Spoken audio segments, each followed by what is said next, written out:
নীরবতা। পৃথিবীতে কমিউনিকেশনে যত ভাষা আছে সব ভাষার উপরে হলো নীরবতার ভাষা। নীরবতা ক্ষেত্র বিশেষে আলাদা আলাদা ভূমিকা পালন করে। কখনো দারুণ প্রতিবাদ, কখনো সম্মতি, কখনো উপেক্ষা ইত্যাদি নানা অর্থকে প্রকাশ করে নীরবতা।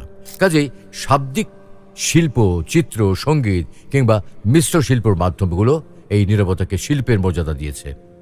আসুন আজ জেনে নিই নীরবতা নিয়ে উক্তিগুলো। নীরবতা একটা উপহার, এর সারমর্মকেও মূল্য দিতে শিখুন। না বুঝে কথা বলার চেয়ে বিষয় বুঝে শান্তভাবে কথা বলা ভালো। কখনো কখনো নীরবতাকে কথা বলতে দেওয়া ভালো। যখন কষ্টটা সীমা ছাড়িয়ে যায় তখন মানুষ কাঁদে না, চুপ করে যায়। নীরবতা মুখ থেকে নয়, মন থেকে প্রয়োজন। যে কলসি অর্ধেক পূর্ণ তাতে বেশি আওয়াজ হয়, যাকে আমরা বলি খালি কলসি বাজে বেশি। কিন্তু